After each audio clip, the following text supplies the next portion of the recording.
In today's video, we are going to show you how to add a template in Milanote so you can save time and get started faster on your boards. Let's begin. Now, the first thing that you need to do is log in using your credentials, and you want to make sure that you are on the homepage because the homepage gives you all the tools in the left side area of your dashboard. And I want you to click the board section so that we can create a new board and of course choose a template from here. Now we're gonna rename this as, let's say, template,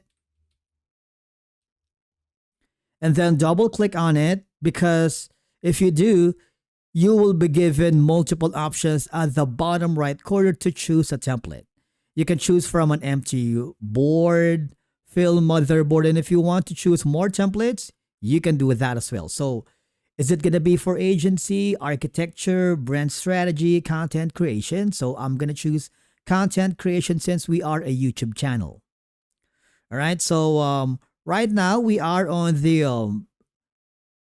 posting schedule. I'm going to click on it, and then once you're happy, you can simply use this template if you want. And remember to, if you want to keep the sample content, you can do so and click the orange button. After that, you can create your information here. You can drag the boards and the cards accordingly to your production. Okay, these are highly customizable. Now, once you have done all of the changes needed, I want you to go to the home page. Okay, since we did major changes, it's a good idea to duplicate the template board. This is going to be the template, right?